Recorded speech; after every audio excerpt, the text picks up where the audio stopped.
There we go, sir. Today on Answer the Call, it's chaos in Fayetteville. The Arkansas Razorbacks are making headlines again, and we've got a lot to say about it. And you already know what time it is. It's time for the main event, the Call Clash Top 5 NFL Draft Busts. Yeah, we're naming names and we're making some fan bases not too happy with us. So buckle up because we're not holding back. Let's answer the call. Answer the call when the hotline rings. We talk it all from Sunday's bright to March tip off. We rise, we never log off. Answer the call. Razorbacks fight, we stand up tall. If you bleed that red, you know this call. Answer the call.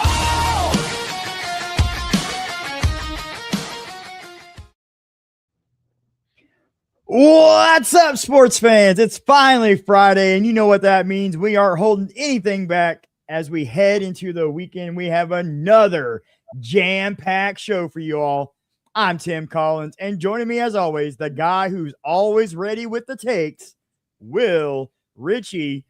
What's the vibes on this wonderful, wonderful Friday afternoon? It's a beautiful day in Southeast Arkansas today. Well, I say it's beautiful. It's a little chilly and it's raining a little bit. This weekend marks the world famous Armadillo Festival in Hamburg, Arkansas. So, right outside of my door, right here, we've got a bunch of food trucks. We've got the carnival is in town. Everybody is out on the town square for all weekend. This weekend we got Pecos and the Rooftops coming and playing late Saturday night. So it's going to be a fun time here in Hamburg, Arkansas. I'm glad to be a part of it. Also glad to be on the show today with Answer the Call with my good buddy Tim Collins. Tim, how are things going today for you, buddy? Man, it is a wonderful Friday. Sun is shining here just outside of Fayetteville, Arkansas. And I got to tell you, I'm really pumped for the show. But guys, unfortunately, there's not going to be a show next week because your boy here is going on vacation, a little family vacation. So if you're in the Nashville, Tennessee area and you happen to see me, hey, say hi. You know, I'll be in Nashville, Tennessee next week. So we're gearing up for a family vacation, but that's not going to stop me from doing this show today and bringing the energy because this main event, you're not going to want to miss it. The Call Clash Top 5 NFL Draft Bust. Oh, my gosh. And I already know this list is crazy, and you're not going to believe it. So I'm ready to buckle up and get started. But real quick, guys, thank you to anyone tuning in and everyone tuning in the lower 48, Hawaii, Alaska, and 42 countries around the world. It's an honor to be a part of the Sports Nuts Network and a part of your daily sports needs. If you aren't following the channel, please do so now so you don't miss any of the action here at Answer the Call when myself and Will, we're bringing the takes, we're bringing the hype, and we are bringing the lightning and thunder. I promise you don't want to miss this. So before the call the Hogs, though, you know, our traditional segment as we open up, so much has happened in the world of sports from Monday until today.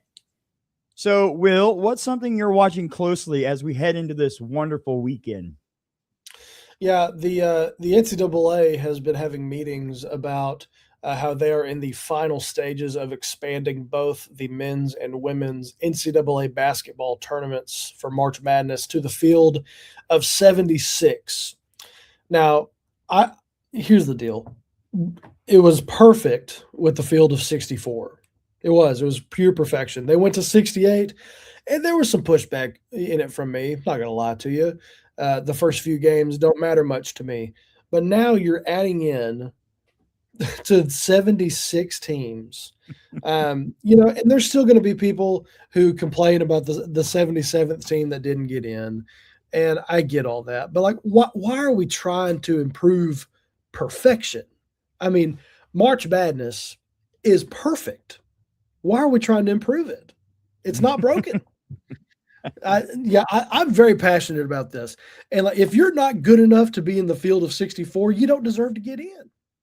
And so,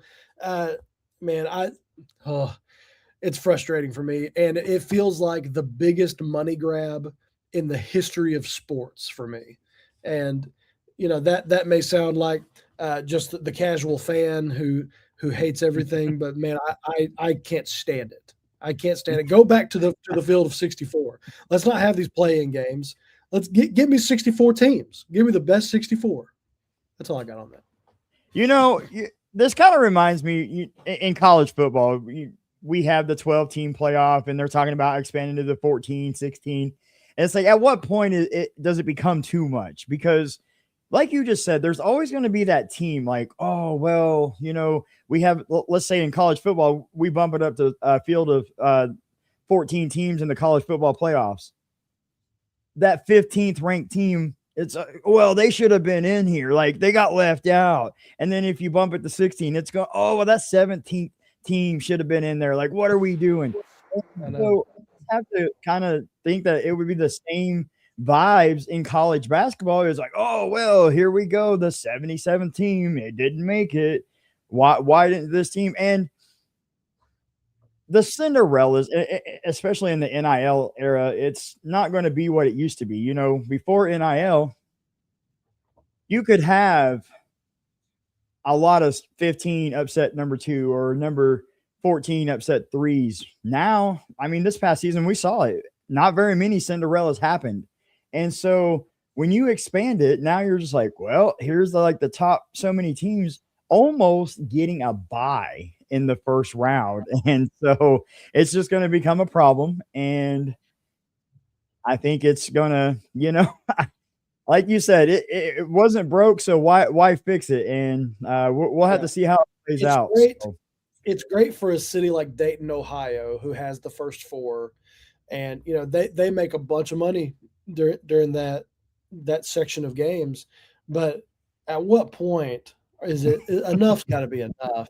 I mean, are we going to expand this to 100 teams? I mean, what's next? So I don't know. Call me your old curmudgeon friend that hates change, but I can't stand this. I'll be honest. I think as a society we don't like change. Society doesn't like change in general. So that is really interesting. That is a great story to be keeping an eye on. Let's switch it to the other side of basketball. And the NBA has released its new anti-tanking plan. This is going to work, guys. It's going to work. The NBA has drawn out this plan, and it is like, this is the real deal. It's going to work. Okay, let's talk about this real quick. It's being labeled or termed as a 3-2-1 and includes expanding the lottery to 16 teams. So now the lottery goes down to the 16. So basically half the field is going to be lottery. And then let's see. It will be voted on May 28th. Teams that finish with 4th through 10th worst records will receive 3 lottery balls. Bottom 3 teams only get 2 lottery balls. So if you're in last place, sucks to suck, you only get 2 lottery balls. Meanwhile, and that's kind of cool because that does kind of prevent the tanking aspect. But there's always going to be tanking, and we're going to get to this in just a minute. And then let's see, but won't drop lower than 12. So if you're in the lottery, like the bottom 3 teams will not have a lower pick than 12. Teams will be prohibited from winning the top lottery spot in consecutive seasons. So that's cool. Yeah. The Thunder, many people are complaining about what the Thunder did and how they sucked for so many years on purpose. And now they're this legendary team because they've had the first overall or top 5 pick so many years in a row. And it worked. So it did. It did. Let's see. Teams will be prohibited from winning the top spot and will be prohibited from having top 5 selections in 3 straight years or 3 straight seasons. So, yeah, if you get in the top 5 2 times, well, that 3rd year, well, it doesn't matter if you have the worst record, the 2nd worst, the 3rd worst, you will not have a top 5 pick. So that is the NBA's new anti-tanking. I don't know. I'm kind of torn on it because it sounds good. Like it sounds good on paper. Like, oh, you can't win it in back-to-back seasons. You can't have a top 5 pick in 3 straight seasons. That sounds great. But they're still going to get anything to get the regular season a little more entertaining. I think that's something that, especially the latter half of the year, because that's the time when we see the most blowouts and when we see just really unwatchable basketball. I mean, you really don't get you have your first part of the year, which is pretty good, but you have some playoff like atmospheres that start off the year, and then by the time you get down to it, right before the playoffs happen, there's teams who just don't want to do anything, and it shows. And like I said, anything to get a better product on the court is a win for me. Absolutely. Yeah, it is. So, yeah, time to call it like it is. Call the Hogs starts right now, and we're talking Arkansas Razorbacks. So let's get to it. Arkansas and Ole Miss will go to Baum-Walker Stadium to have a weekend series. The Hogs Bats have got to jump on Hunter Elliott early in game one. Mm-hmm. Elliott's got a 4.41 ERA, which is nothing really to sniff at, but it's not the best in the conference. But Elliott's been one of these guys. If you take out his last start, he's been super consistent all year long. Doesn't really have the flashy stuff that a lot of these pitchers in the league have. 91 mile an hour fastball, nothing crazy, but just consistently gets guys out. And my key to the game right now is to jump on him early. He's got 75 strikeouts to 28 walks, big swing and miss type of guy. And that'll be detrimental to Arkansas if the Bats don't wake up in the first few innings. This team struck out, like I mentioned in the last show, 32 times striking out against Missouri's pitching staff. Not a good recipe. And so this team has got to jump on Hunter Elliott early. And I think the other two games will take care of themselves if they take care of game one. And so really, really getting out ahead early against an Ole Miss team that's proven to be pretty good. They're top 25 team for a reason, but they're coming into your home field. So you've got to be ready to play, got to be ready to perform, and take on the first of these 3 last series in a good light, because they're gonna need it going into postseason play. Absolutely. Real quick, if you're just tuning in, we're doing our Call the Hog segment. Stay tuned for our main event, the top 5 NFL draft busts of all time. I'm looking at this, and Arkansas 7-3 in their last 10, and Ole Miss is 6-4. So this should be a really good game. And I mean, it's SEC play. And the starting pitcher for Arkansas is left-hander Hunter Dietz with a 5-2 record, 3.62 ERA. And then in game 2, this is going to be a really good matchup, I feel like, as Ole Miss has right-hander Cade Townsend with a 4-1 record, 2.33 ERA.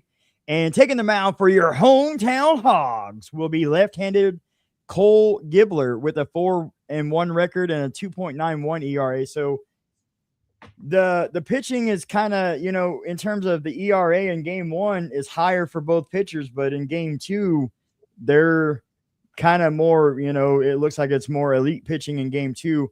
Now for the Hogs in game 3, we don't know. It's to be announced who the pitcher for game 3 for the Hogs is going to be. So it's going to be really interesting to see. And hey, 8-10 at home. Let's make it 19-20. Let's sweep the series against Ole Miss and really start our push into the College World Series. Yeah, I think that this first game, this matchup is really key, especially with Hunter Dietz taking the mound. He's been really good. The last couple starts have been really quality, and so he's going to be a big one to help push the Hogs over the edge into postseason play. Let's take it to a sport that we really don't ever cover, and we're not going to have a chance to cover it for the Razorbacks ever again, really, until I guess something else happens. But University of Arkansas Athletic Department is shutting down men's and women's tennis programs. This is a weird move for me, one that I really don't get. men's and women's tennis really isn't hurting anybody, and it's not really, of all the places to trim fat in this athletic department, it feels weird to go after the sport that's been around for 75 years. I really don't. I don't understand the move by Hunter Yurachek there. There's your head coach for the men's team was a graduate of the University of Arkansas back in the 90s. And so, I mean, he's got some skin in the game. He wants this thing to do well, but unfortunately isn't going to be given that shot moving forward. I'm not saying that this is just detrimental to the athletic department that men's and women's tennis is moving on, but it just feels weird. Like it just feels like a weird step to take. And what precedent does this set for other sports? I mean, just because one doesn't make nearly as much money. Well, listen, if you're not football or men's basketball, you're not coming out ahead at the University of Arkansas as far as money goes. I think the football program made something in the neighborhood of $29 million last year after revenue, like after everything. Men's basketball was somewhere in the neighborhood of 5 million, and then I think baseball is near the bottom half of all the of all the sports in the athletic department that made money at the end. I mean, I think baseball lost a ton of money. So again, feels really weird for me, and a move that I really don't understand. Yeah, I don't really like this move at all. I don't like it at all, guys. I'm not a fan of this move. I think it's terrible for athletic sports at Arkansas. I get it from a financial standpoint, but I don't have to like it, okay? I don't have to like the fact that you just canceled one of the major sports at Arkansas. So now tennis players will basically have to go out of state if they want to continue their playing career. And what if somebody was like, hey, I want to go to Arkansas, that doesn't even live here, but like somebody out of state wanted to come to Arkansas that's a tennis player because like, oh, whatever they want to major in is really good, from the education standpoint. Well, guess what? They come here, they don't get to play tennis. So basically now their whole career's over. And I'm just not a fan of this, guys. I can get really fired up about this, but we won't go too much into it. I know the move is to free up more money for football and basketball and baseball. But I do feel bad for tennis fans and the players. I feel absolutely bad. And I think this is a bad move long term because now you're basically ending young people's hopes and dreams of maybe making it as a professional tennis player. Yeah, again, feels really weird. Just a weird move for me. Don't want to harp on it too much longer. But anyway, we'll move on. Another sport we haven't covered a whole lot is gymnastics. At the University of Arkansas. Gymnastics coach Jordan Weber stepped down, and her husband Chris Brooks has been named the new coach. The news came shortly after Weber led the Razorbacks to an appearance in 2026 and also in 2024 in the NCAA championships. This has become one of the better programs in the SEC. A lot of thanks to Jordan Weber and her staff. I remember when she was in the Olympics, really just not too terribly long ago. And, that was one of the main events that we watch at our house is the men's and women's gymnastics all throughout the Olympics. And so Jordan Weber was definitely a big get in my eyes and in my family's eyes back about 7 years ago whenever she came on the Hill. Good for her. If she feels like she needs to step away, if she feels like she's at peace with the decision, can't be mad at that. And I hope that whatever she's got going on in her future, I hope that she's very successful in that. Absolutely. Real quick, in a press conference, she did say that she will still be around and still giving girls advice and coaching tips and all this. The only thing that's really different is she won't be the coach. She won't be the official coach. Which she is excited for because now she gets to yell and criticize the judges for bad ratings given to the girls. So if they give her a bad score, she now gets to yell at them, and she's kind of excited about that from what I've heard. Yeah. And so I think that's a solid. Huh? I think that's a solid move. I think that's a solid. I mean, you get to yell at the judges and you don't have to worry about it. Like, it's a win-win for Jordan. And we do wish her the best guys, we're going to be trying to cover as much Arkansas sports as we can. And we have a few other things. We're going to be talking Razorback softball. And real quick, before we get into that, and this is totally just random here, but I want to give a quick shout out to the women's golf team. They are going to be playing in the Simpsonville Regional for the NCAA Women's Golf Championship. The Razorbacks earned the #1 seed for the second straight year. This is also the 23rd straight year the Arkansas women's golf team has earned a regional tournament berth. So kudos to the women's golf team. Golf clap for that. That's a good time. Fantastic. Yeah, perfect. Moving on to Arkansas softball. Razorbacks, Longhorns have a matchup this weekend. It started yesterday, and Arkansas softball got the win in game 1 versus number 5 Texas by a score of 2-0. This is a Razorback softball squad that just picked up their 40th win on the year. Coach Deifel's doing an incredible job. She's been very successful here for the last couple of years. Only garnered 3 hits in the contest, but it just goes to show that sometimes the best thing to do is put the thing in play, put the ball in play. Things can happen. Good things can happen. The story of this team has got to be this pitching staff. Peyton Burnham and Robin Herron are sitting atop the staff with matching ERAs of, get this, 1.86 on the year, which is pretty wild to think about, that your top 2 can be aces in anywhere else in the league, but they're on your staff. So congratulations. Right. Yes. Robin Herron is currently leading the team in strikeouts with 152 on the year, which is good enough for 6th in the conference. And so, listen, this team is good. This team is really good. Number 7 in the country, stole a game from Oklahoma earlier in the year. If you don't know anything about college softball, Oklahoma has owned that thing for years now.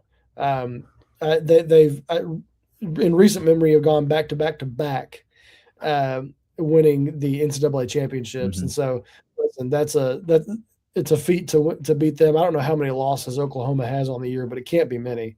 And so the fact that Arkansas stole one from them, they get the opportunity to win the series against number 5 Texas tonight. If they don't do it tonight, they can do it again. They can have another opportunity at it on Saturday. And so this team is very dangerous, very good, and it's good to be a sports fan on the Hill, especially if you are a fan of baseball and softball. So hopefully things can keep trending in the right direction for this softball squad.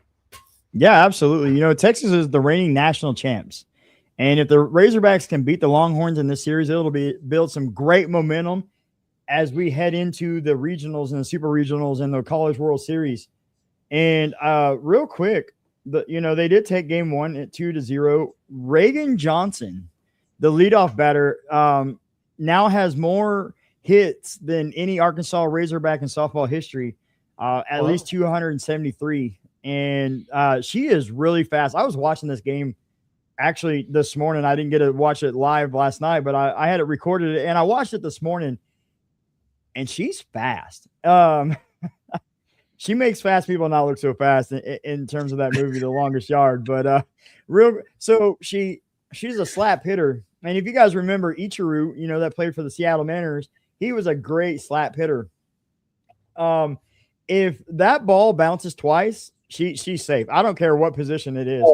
She is safe. The shortstop had a strong arm, and it bounced. And I mean, she was already there by the time the ball left the shortstop's hands. So she is super fast.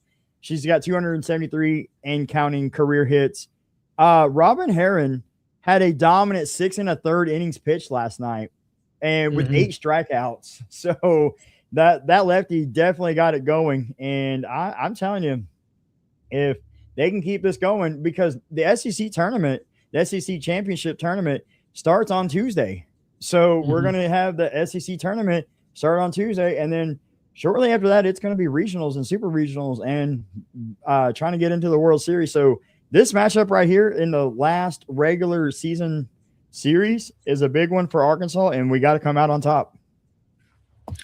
Yeah, I think that it's a great time to be again a sports fan for the Arkansas Razorbacks, and this is a really, really strong Razorback softball team that can make a lot of noise.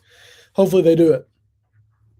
And speaking of the softball team, real quick before we move on, I would like to do a calling card, a player spotlight to Miss Carly Davison. She is the second baseman of the Arkansas Razorbacks, and she was named the SEC Player of the Week after a 4-game stretch at Tulsa and series win over Missouri. She batted .667 with an OPS of 1.769, tallying 6 hits, 2 walks, 3 RBIs, and 3 runs scored. Carly, congratulations. Keep playing, keep balling out, and let's go get a World Series back here in Fayetteville, Arkansas. Come on. I love it. Let's do it. All right, so that's the latest with the Arkansas Razorbacks. But it is Friday, and that means we're not holding anything back. Come on. It is now time for the main event. Top 5 NFL Draft Bust Call Clash. Come on. Woo, this is going to be good. Will, how are you feeling? This one's going to make some people angry, I think. I think it may make some fan bases really mad. Or on the flip side, there may be some fan bases that really strongly agree with what we say. Hey, you never know. You never know what's going to happen. Who do you guys think? If you're in the chat, drop who you think our number one. I can promise you our list is different.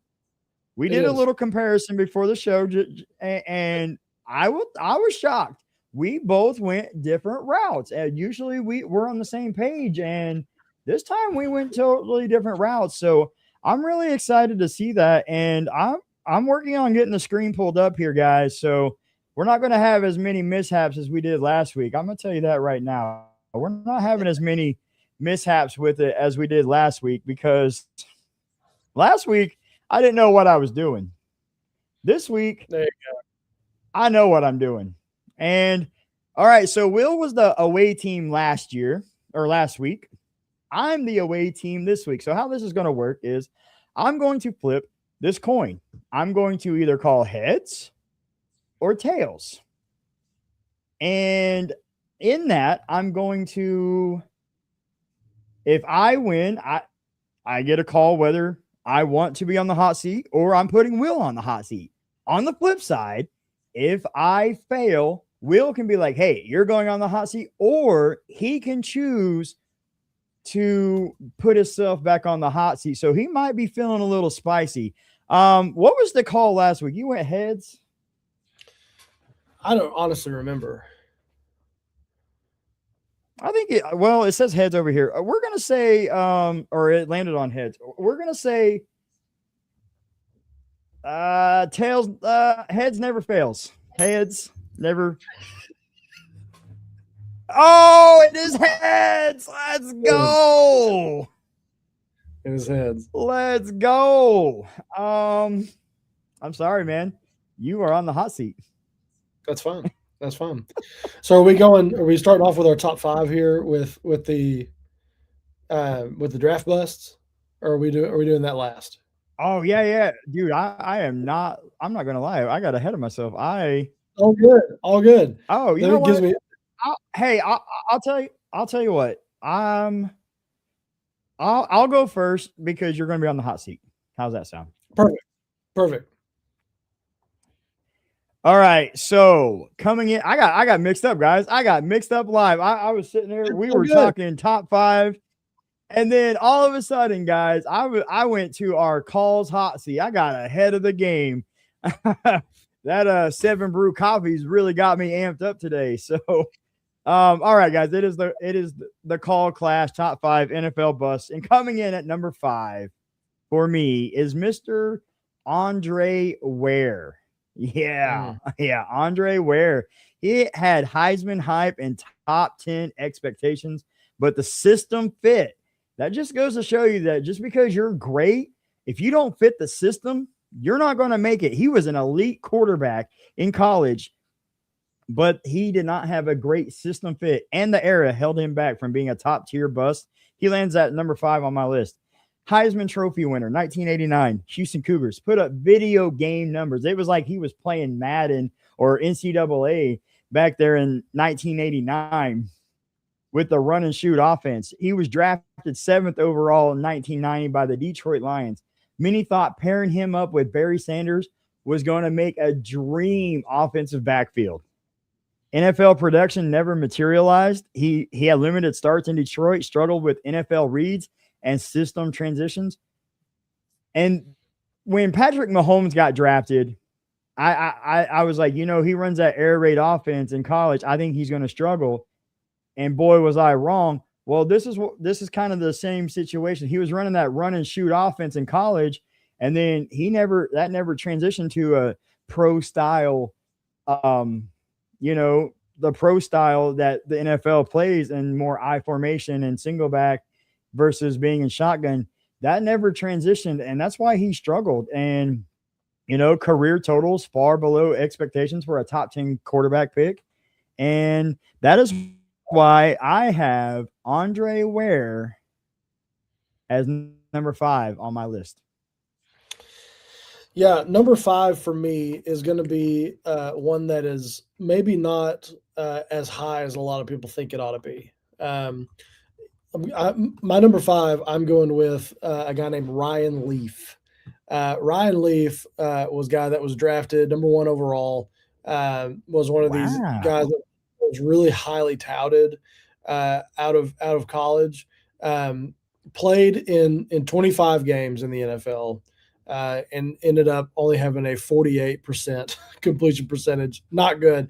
14 touchdowns to 36 interceptions. Was really plagued by a lot of substance abuse, a lot of drug use that he has come clean about today, and is very much on the up and up these days with his recovery, and so good on him for doing that. But he does land at number 5, mostly because there's a lot of guys in my list that it's the picks around them that really shape my top 5 list, and so that's what lands Ryan Leaf at number 5 for me.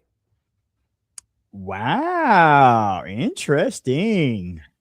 Ryan Leaf is number 5. Number 5. Wow, this better be an elite list if you got Ryan Leaf that low. I'm just gonna say that right now. This better be the best darn list I've ever seen in my entire life.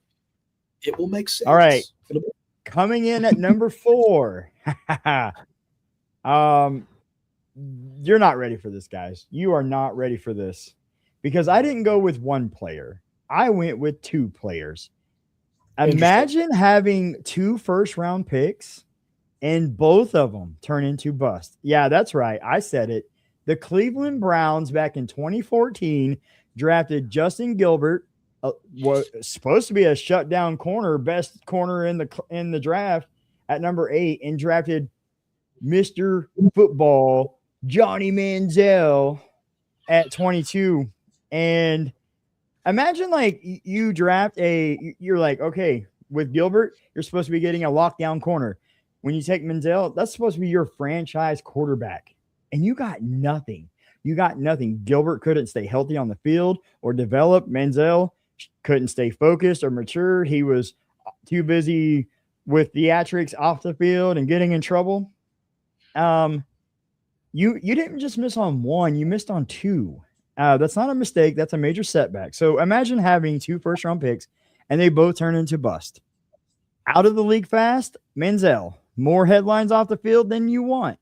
Gilbert, oh, man. I mean, I think he was out of the league by the time he was 25. So you miss on a cornerback, that hurts. You miss on QB, that kills you. You miss on both in the same draft, that sets your franchise back years. And look, they're still paying for it. That's why I have Johnny Manziel and Justin Gilbert at number 4 on my list, because it was in the same draft class, same round. Come on now.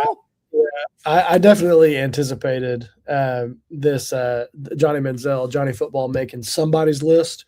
He didn't make mine, but I did anticipate it happening.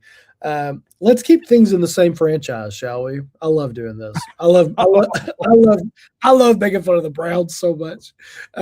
Trent Richardson is number 4, running back out of Alabama, was drafted 3rd overall in the 2012 or the 2012. What my words got mixed up there. 2012 NFL draft to the Cleveland Browns after putting up some unreal numbers in Tuscaloosa.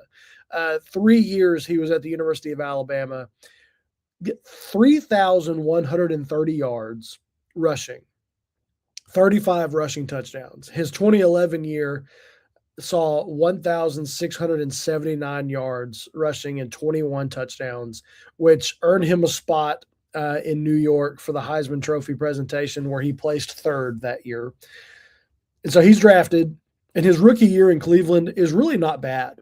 Some limited success, but was never able to really get to his college form the rest of the time that he was in the league. Take out his rookie year, the rest of his career in the NFL, 3.1 yards per carry. Okay. I loved watching this guy.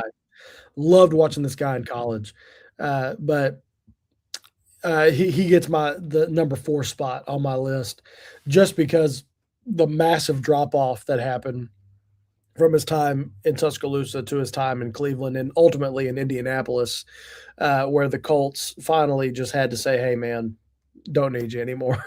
So, but it all starts, and there's going to be a theme to the list here. The Browns have a really interesting track record, and it's not just with quarterbacks. So there you go. Interesting. You know, I almost put Trent Richardson on my list. I'm not gonna lie, I was sitting there and I was like, Trent Richardson, and then I was thinking, like, what's a name that Will's probably going to put on his list? And for some reason, Richardson was like, just like popped in my head. I was like, I better not do that because, and I'm glad I didn't, because I want a completely different list. It's called the Call Clash for a reason, and we are definitely clashing on our list. So I have number 3. And this is getting interesting because I'm going with a very well-known name back in the 80s and the 90s. Mm-hmm. And he plays for he got drafted by the Seattle Seahawks. And it's not an offensive player, it's a defensive player. I'm going with Mr. Brian Bosworth. The Boz. The Boz. Boz wasn't just another high pick. He was a cultural phenom coming out of the University of Oklahoma. 2-time Butkus Award winner, one of the most recognizable college defenders ever. Built a brand for himself before NIL was ever even thought of. So he did really good building his brand, and good for him because he didn't do so hot in the NFL. When the Seattle Seahawks took him in the 1987 supplemental draft, it wasn't just football. It was marketing, attitude, and expectations through the roof. Huge contract was huge expectations. Bosworth signed one of the largest rookie contracts in NFL history at that time. He wasn't just expected to be good. He was expected to be a franchise-changing defensive superstar. Career cut extremely short. Boswell's NFL career lasted just 3 seasons, 1987 to 1989. Chronic shoulder injuries ended it early. Only played in 24 games. Iconic failure moment. Bo Jackson running through Bosworth on Monday Night Football. Oh, yeah. Yikes. The whole world saw that play back then. Why is Brian Bosworth number 3 on my biggest NFL bust list? Because nobody had more hype. We're talking about a guy from the University of Oklahoma who wasn't just dominant, he was a straight up superstar before the NFL. Then the Seattle Seahawks gave him one of the biggest rookie deals ever, and it just never matched. 3 seasons. That's it. And yeah, like I just said, everybody remembers Bo Jackson running him over. Bosworth could actually play.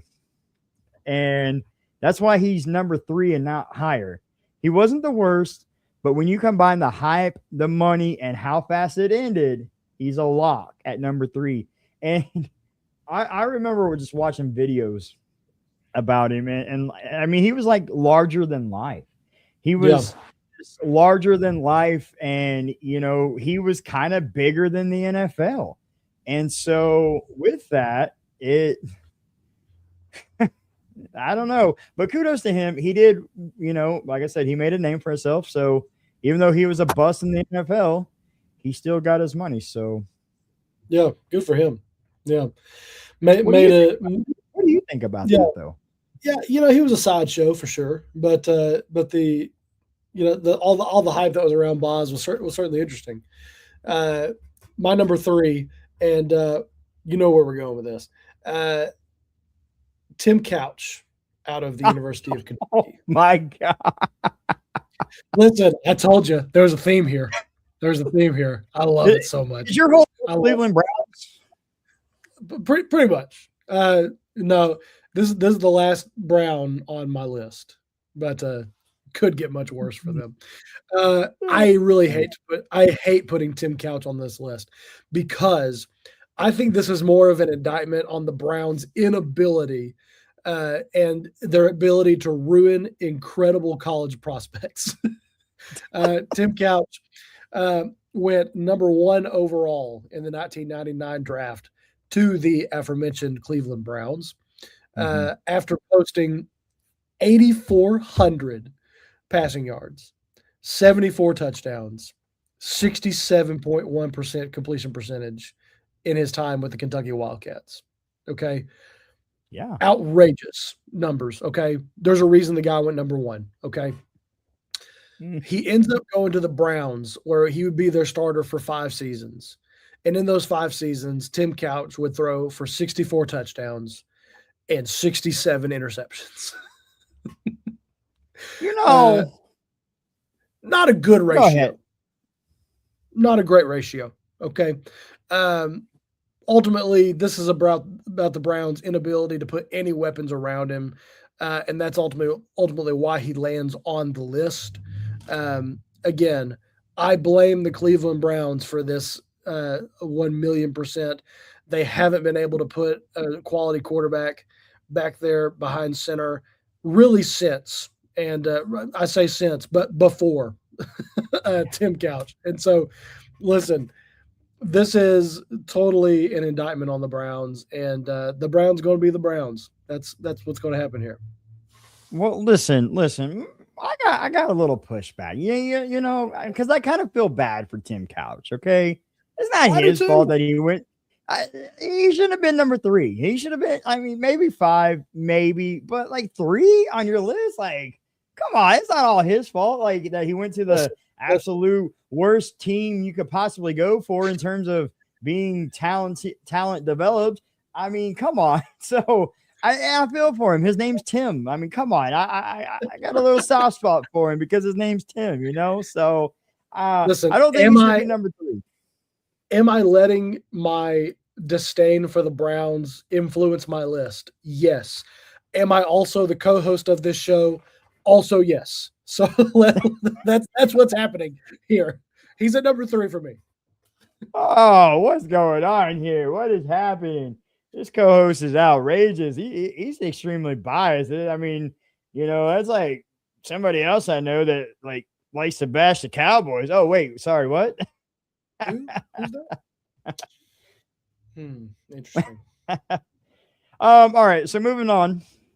We have it is the final 2. Ooh, and it is a good one, guys. Real quick before we go though, before we get into this, please stay tuned for number 1 and stay tuned for Coll's hot seat, where I won the coin toss. So Will has to answer it again, second straight week. How many weeks in a row will Will be on the hot seat? Stay tuned for all that. My number 2 is a running back. but probably not a running back you're thinking. It's definitely not Trent Richardson. And because, I've already spoiled that and said that he did not make my list. All right, number 2 on my top 5 NFL bust is Kajana Carter that got drafted by the Bengals. Now, this one is tough because it's not about talent. Carter was a dog out of Penn State. Explosive, dominant, looked like a guaranteed superstar. But when you're the number 1 overall pick to the Cincinnati Bengals, the expectations are everything. And then disaster hits immediately. First preseason, torn ACL. And back then, a torn ACL, it is not what it is today. Back then, a torn ACL, I mean, you didn't come back from that. You were done. Rookie year, gone. And he never truly recovered. He had just over 1,100 rushing yards in Cincinnati. That's not just underwhelming. That's brutal. Kajana Carter isn't just a bust. He's one of the biggest what ifs in NFL history. Do you agree that he should be here, or is a bust no matter what, Will? Like, do you give him a pass here because of the injuries, or is a bust no matter what? I don't know that I necessarily put him on the list. I think that it's injuries are unfortunately part of the game. But if you don't have a shot to really prove your worth, I don't know that you necessarily land in the bust category. I mean, if it's about effort, you land on this list. But if it's about things that you can't control, maybe not. But and I want to say real quick that because of the Browns, so who knows? I do want to say that this was the last time that a running back has ever been drafted first overall. So Kajana Carter might have ruined it for future running backs everywhere, and no running back has been drafted first overall since, and that was in 1995. So wow, yeah. Moving on, my number 2 pick in this is offensive tackle out of Michigan State. There's a guy named Tony Mandarich. Oh, Tony Mandarich was the number 2 pick in the 89 draft. Okay.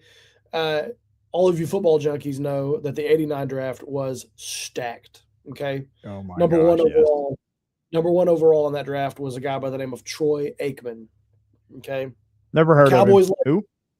Who's the guy? Was drafted to the Green Bay Packers and was touted as the best O-lineman prospect ever. Okay.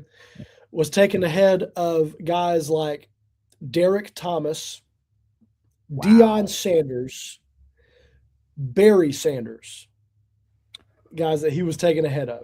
Okay.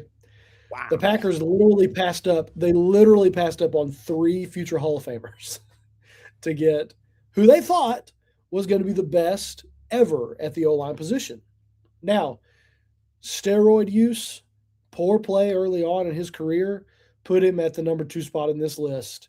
But ultimately it's the picks that were around him that what puts him this high on the list for me. I think that later on he took a break from football and came back and ended up having a decent showing later on in his career, but did not start off very well, and really was taken ahead of some guys that it's kind of a head scratcher why the Packers did this. And it's really fortunate for the Packers that this didn't completely derail the organization moving forward. And so, but yeah, Tony Mandarich lands at my number 2 spot for biggest NFL draft busts. Wow.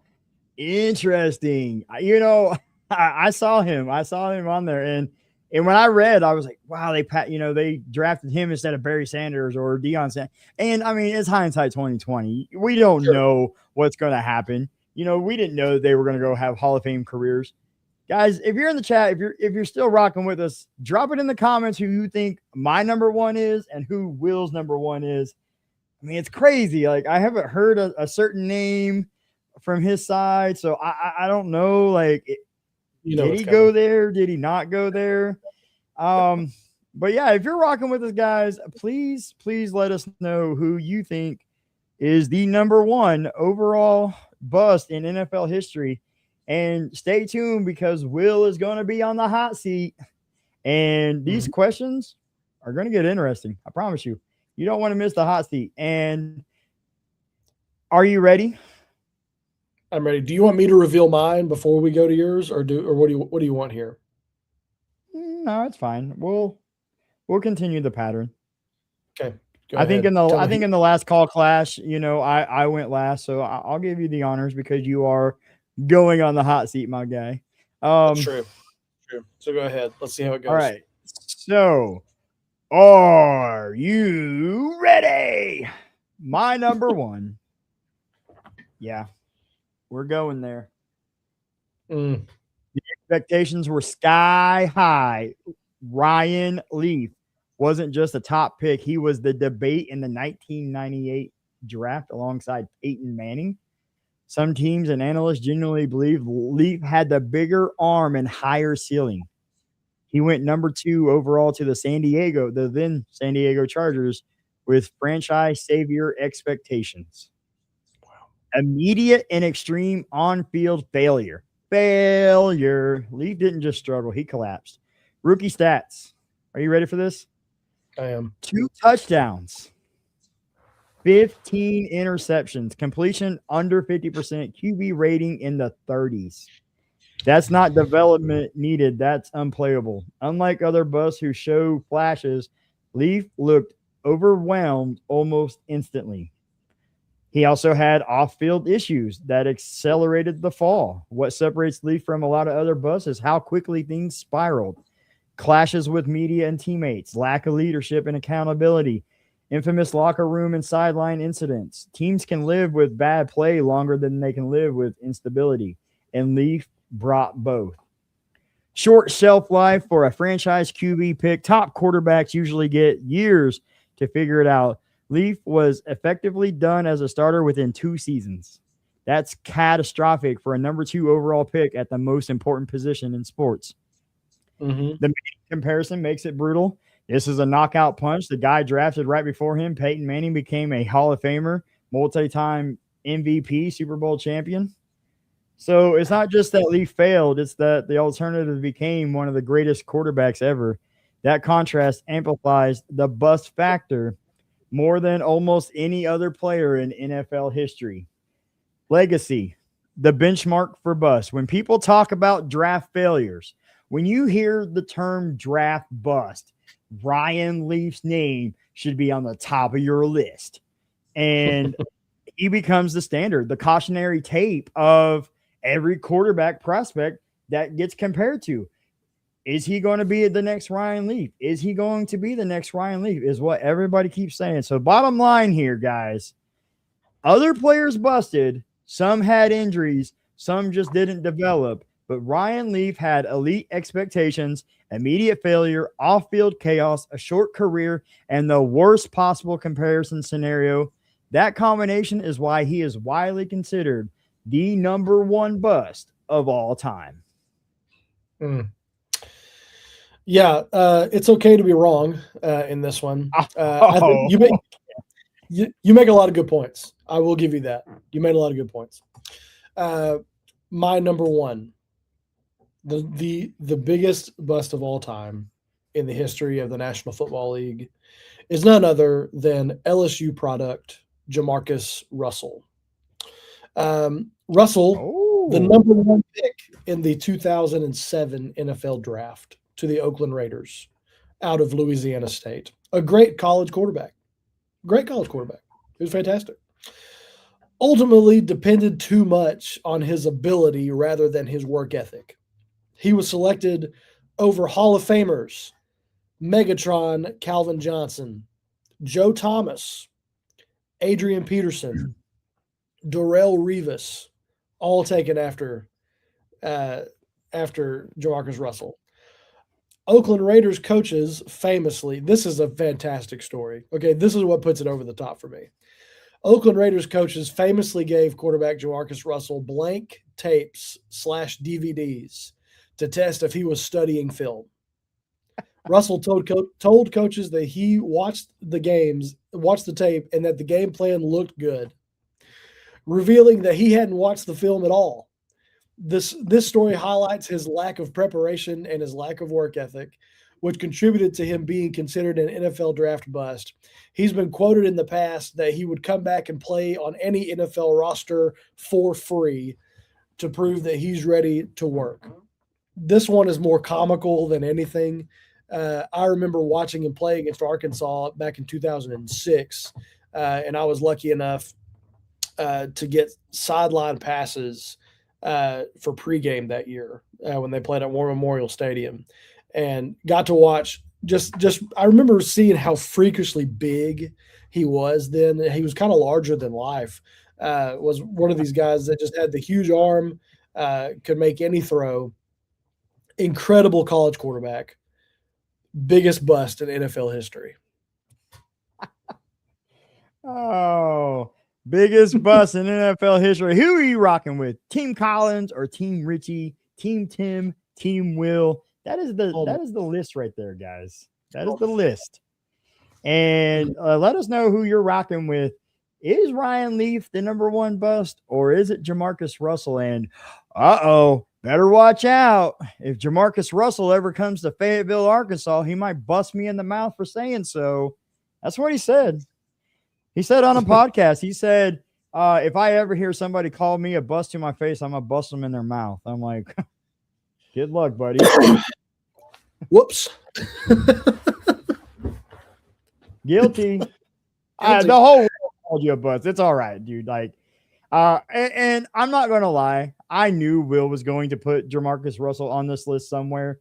I didn't know if it was going to be number one. I didn't know if it was going to be number two. And so I purposely stayed away from Jamarcus Russell because I'm going to tell you, I was going to put him on my list, but then I was like, I don't want the same list. I don't want it to be boring. So I went a different route, and I'm happy with my list. I mean, sucks for them, and I'm truly sorry that they made my list, but I'm happy with my list. But yeah, I'm happy with that as well. Man, whew, is it getting hot in here, or is it just me? Because it is now time for Coll's Hot Seat. Come on. Woo. All right. So we have Coll's Hot Seat, and oh my, is it ever? It is Friday, and it is time for the hot seat. So that's a loaded show, but we're not done just yet. Like I just said, it is the Coll's Hot Seat. It's Friday. Time for Coll's Hot Seat, and it's spicy, and Will is on the hot seat again. If you're just tuning in, we flipped the coin again. I called it. I won, and so I you put Will on the hot seat. Now, if I would have lost, he would have, think of it like the NFL coin toss. If he would have won, he could have said, "Hey, I want to have the ball first, or I want you to do it." So I'm putting him on the hot seat, and we got some good ones. Come on. What you got? Come on. In the NFL, should the NFL shorten the regular season? Why? Yes, they should, because it is getting ridiculous how many games are being played right now. And at the end of the year, it's kind of like in the NBA with the load management. It's getting out of hand that the last games leading up are not even watchable. So yes, they should shorten it. I don't know to what, but they should shorten it. Well, I mean, come on. They're already talking about expanding, and playing 18 games, and now you're talking about shortening? No, we need to shorten the season. Okay. We need to shorten it. All right. Next up, who would you build your team around? Wemby or Luka? Ooh, Victor Wembanyama. I think that this is one of those things. You get the young talent who looks the way that he looks and plays the way that he plays. You build a team around that. Championships to come, especially for those guys out of San Antonio. Listen, you won your series, okay? You did it. You didn't sweep the Blazers, and Wembanyama ended up coming back and helping you out. So yes, I would build my team around Victor Wembanyama before I would build it around Luka Doncic. Wow, interesting. All right, we're gonna go to the MLB. What's more impressive, a no-hitter or a 3-run home run game? A 3-homer game. Yeah, for the individual, I would say the 3-homer game because your no-hitter relies a lot on your defense as well. So if the individual, I think the 3-homer game is more impressive, mostly because I think pitchers have the option to not throw you the ball. And if they throw you the ball 3 times and you hit it out 3 times, I think that's incredibly impressive. And it's happened a few times. My favorite player, Albert Pujols, has done it many times. Thank you very much. Okay. College football. Is the Alabama dynasty officially done? Yeah, I think with the addition of NIL to everything, I think probably so. Kalen DeBoer really hasn't gotten the job done for the Crimson Tide here recently, and I've got some family members who are big Alabama fans who are really not happy with him. And unless they make a change pretty quickly, I think that the Alabama dynasty is all but done. Well, they're not making a change. They have actually extended Kellen DeBoer, so well, yikes. Never mind. Never happened. All right, this is a random one. Who is the most overrated athlete in sports today? Who's the most overrated athlete in sports today? This one's interesting, and I'm tending to go basketball here, mostly because that's top of mind for some reason. And a guy like Tyrese Halliburton is ultimately at the top of my mind right now. He was most recently voted as the most overrated athlete by The Athletic, and I tend to agree. I think he's one of these guys that's been pretty good, but really. What's there to show for it, really? I mean, he's had a couple All-Star appearances and everything, but in the playoffs, really nothing to sniff at. And I think that this is that's what lands him as the most overrated athlete of today's sports world. So, wow, interesting. Wow, interesting. That is. Yeah, and listen, you're all welcome to disagree, and that's fine. So disagree. I'm not gonna lie. I kind of wish I would have taken this one because I think I would have had some answers that would have been fun. But I could have. You're right. I chose this. I chose this, and I regret it now. So maybe in the future, if I win coin tosses, maybe I'm like, hey, I want to answer these because maybe they get fun. So that's a Friday show right there, ladies and gentlemen.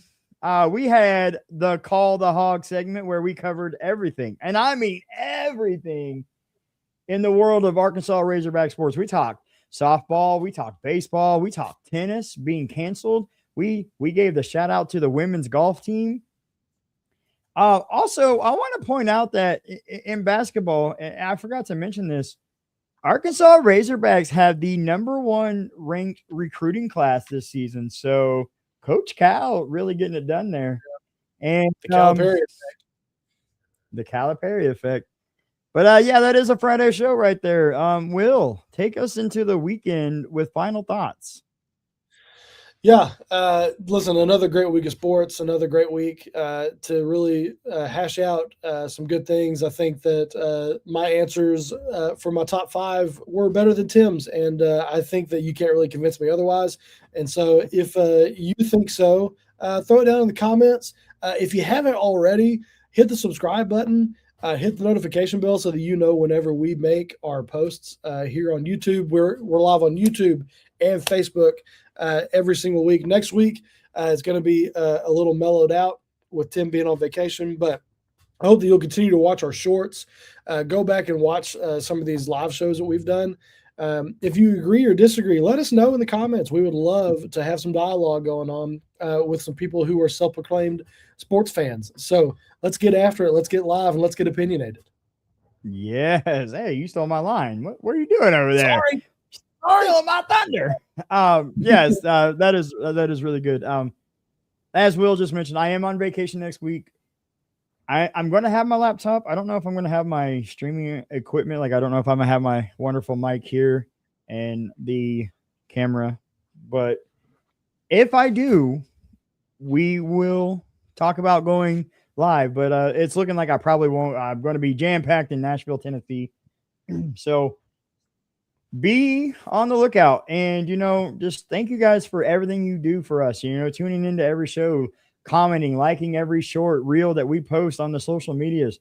Absolutely engage. We love it. We love it. And let us know who is right, And I got to say, I'm excited for the vacation. I am going to miss everybody, though. I am going to miss doing the show. Monday's going to roll around and I'm going to wake up and I'm going to be like, what am I doing right now? I need to get ready for the show. Oh, wait, I'm not doing one today. And I'm going to be bummed out. So the following Monday. So what day is that? I don't even know what day that is. The 10th, maybe? The following 11th? The 11th? 10th. No, the 11th. Okay. Let's see, the 11th. Okay, so we will be back officially the 11th. We will probably have our Call the Hog segment. And we may, for the main event, do the call log. We'll bring back the call log where we answer fan questions. We'll post on the social medias. You send us your questions, and we will answer them live. So appreciate you guys tuning in. Thanks for making us part of your daily sports needs. For Will Richey, I'm Tim Collins. Like you just mentioned, stay loud, stay opinionated, and always remember, answer the call. Good night, guys.